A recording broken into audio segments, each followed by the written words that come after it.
So what is going on, guys? Today we have special guest Eddy The Chump. He's a Call of Duty YouTuber and a bit of a personality as well. So Eddy, can you just let the people know who are watching Ads at TV now exactly what you do outside of what I've just mentioned? So you're correct. I started as a Call of Duty YouTuber, but I'm probably more known for being a co-host on a couple of podcasts. One is Triggered Podcast, and the other one is called The Podcast Show. They're sort of with bigger personalities like Keemstar is on one of them, and Wings of Redemption and White Boys and Jive Turkey are on the other. So if any of your viewers know who those people are, then you've probably seen me on one of the podcasts. So yeah, that, and I stream on Twitch. So there we go. That's about it. No problem. No problem at all. So can you just tell us exactly what got you started into YouTube? Around halfway through Modern Warfare 3, that game's life cycle, I think it was early 2012. I'd been a fan of YouTube content for a long, long time, especially the Machinima Respawn episodes with Mr. Sark, Hutch, and C-Nanas, and then later APL Fisher. I thought they were hilarious, and I was going, right, this happens to a lot of people, I'm sure. I was going through a breakup at the time, and I needed something to distract me, and gaming YouTube was perfect. It totally filled, I won't say filled a void in my life, but it distracted me. It allowed me time to escape what was going on in my life. And I'd been a fan for a long time, and about halfway through Modern Warfare 3, I thought, you know what, no time like the present, I'll just start doing it. And that was really it. That was the inspiration for doing it. It was just wanting to be productive, actually.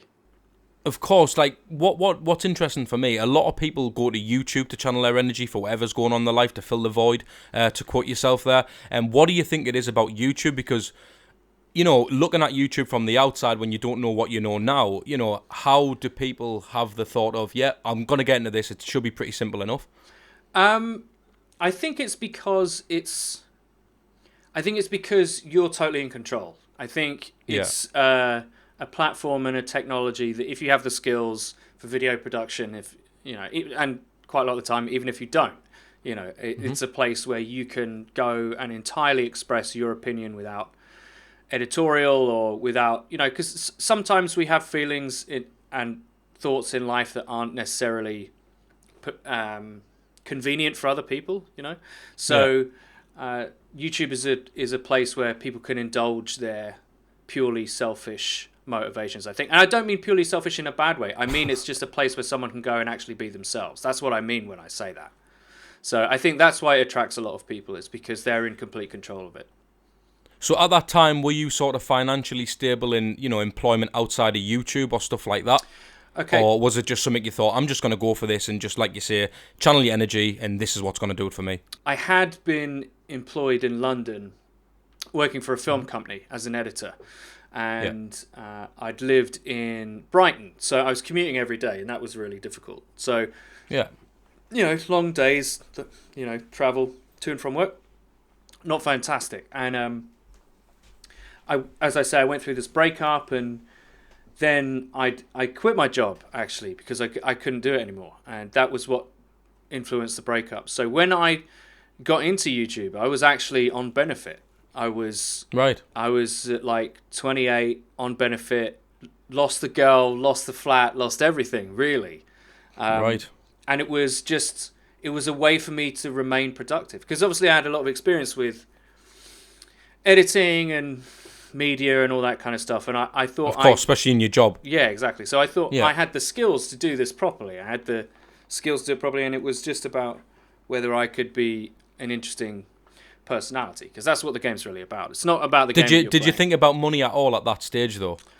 No, I didn't. I genuinely didn't. I just wanted to be productive, because there's this terrible thing that happens to you when you're on benefits for a period of time, is that you become excluded a little bit from society. Not overtly, people aren't trying to make you feel like an outsider, but it just kind of happens to you because you can't afford to do anything.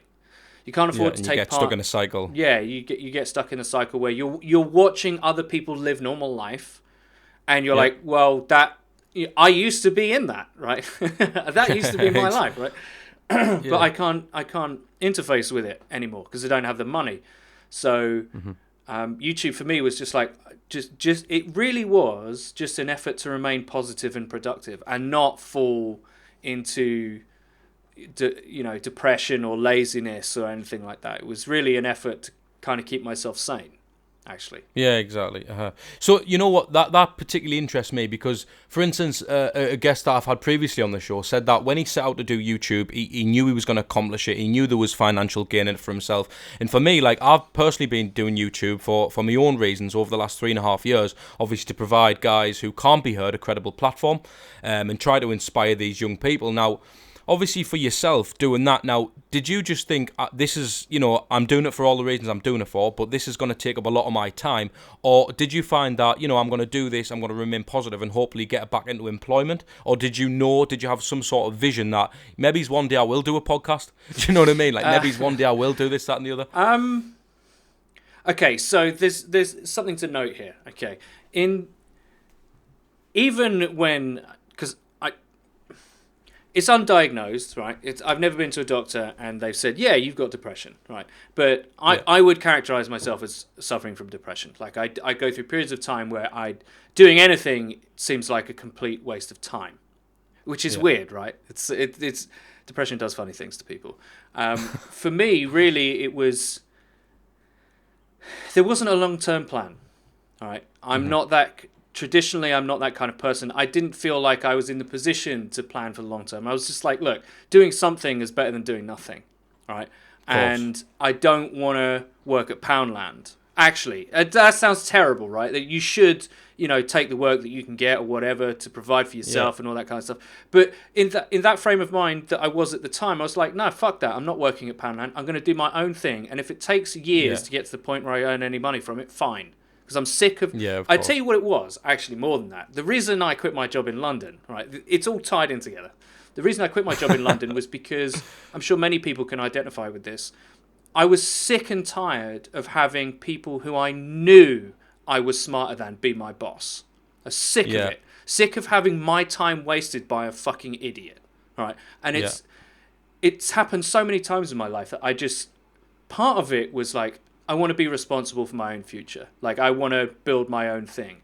Now, of course, some of that's subconscious at the beginning. It's not all like, oh yeah, I've got this plan where I'm an entrepreneur. No, it's nothing like that at all. At the beginning, it was like, I've just got to do something or I'll just die. Pretty much. Pretty much, it was just like, I've got to do something that I care about or I'll just die. Of course. But obviously, as it goes forward, like, I believe in my own talent. I believe in my own ability to make stuff that people would want to see or whatever. So I just kept working at it. And eventually, I've got this rule. If you're good at something, there's a place for you. Always. What a rule that is. That's absolutely awesome, that, Eddie. So for you then, on YouTube, you were doing your thing. Obviously, you were you were maintaining positive. It really did help you a lot. Where did you think, what it is? I can actually start to make a little bit money now and not go to these Poundland places or whatever. What was it for you that sort of got you in with the right people, or to make you blow up on YouTube, or to get you into the podcast? What was it for you? Now, I think me personally, I think everybody does have a key, on their own journey.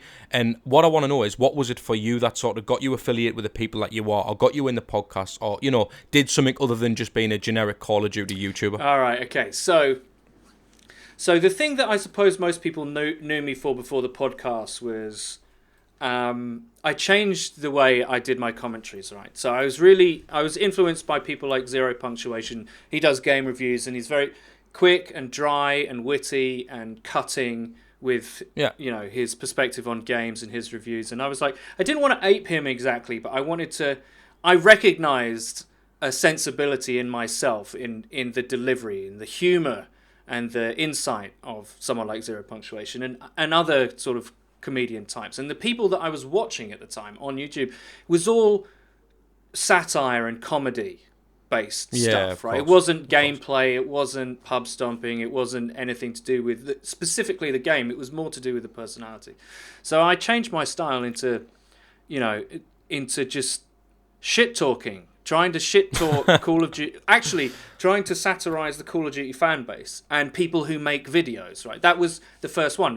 The first one that I did that was different was called No One Cares About Your Montage, which is about how no one does care about your montage. Like, if you've got a YouTube channel with like 17 subs, 4 of which are your mum on all accounts, and you're doing like a quick scoping montage. No one gives a shit. It's been done. So you've got to come up with a reason for someone to stick around. And it was kind of a comedic rant like that, right? And I wrote it. This is the first one that I wrote. Like all the others I've just done live.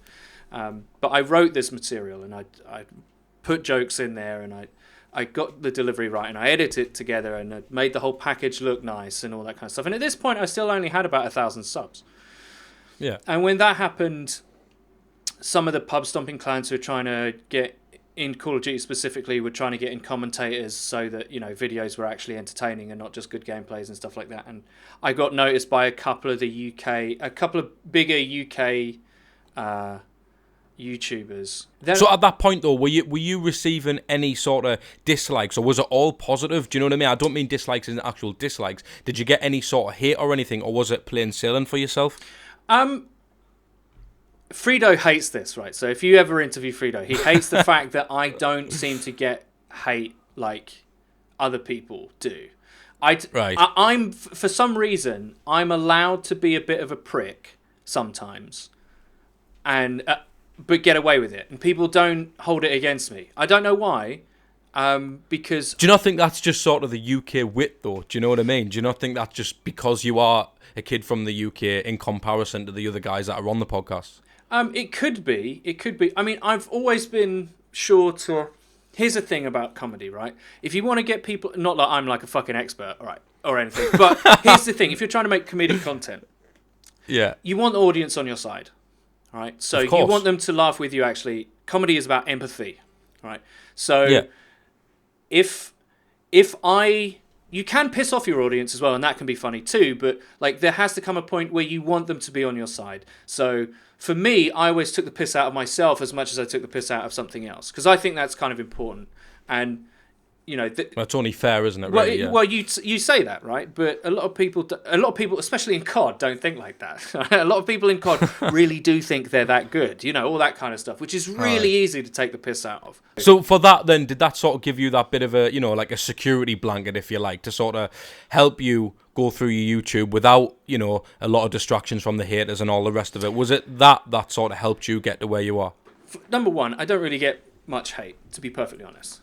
That was the point I was making, is that Fredo gets annoyed with the fact I don't get much hate. And I think I don't get much hate because I take the piss out of myself as much as I take the piss out of other people. But even when I do get hate, I'm kind of...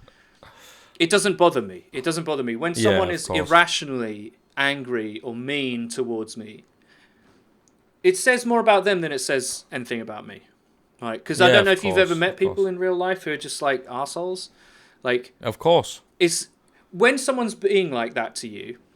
They're just showing you their pain. It's sort of a reflection of themselves, isn't it? Yeah, it is. They are just showing you their pain. So when I get someone in the comment section being like, you're a faggot, you're a bald 40-year-old virgin in your parents' basement, I'm like, but I'm not in my parents' basement. Do people really say that? Yeah, they say it to me all the time, and I'm like, and it's clear. Like, I've had girls on my channel, like, no, it's clear that what you're saying isn't true, and it's not true. So you're saying it just because that's the only way you feel you can lash out at me, which says more about you than it does me.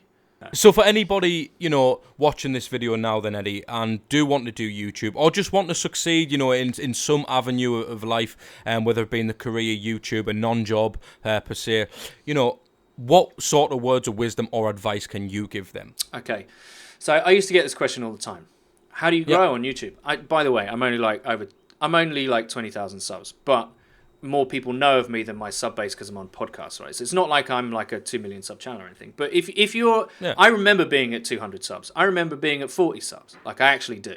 So, for those people, there's one very basic rule about YouTube, which is you should make the kind of videos that you want to see in your sub box. What would you want to watch? Yeah. And make those. Have you got any more words to say to the viewers while we're on this? If you're good at something, there's a place for you. That is really true. So if you have ambition, you want to do stuff, work at it. Don't give yourself excuses. Don't come up with reasons not to do stuff. Just do it. Shut the fuck up and do it, basically. Awesome, Eddie. So thanks a lot for having you on the show anyway. If the opportunity does come again, would we like to see you on the show again for another chat? Yeah, I mean, anytime. Awesome. Thanks a lot, man. No worries. Cheers, buddy. Cheers.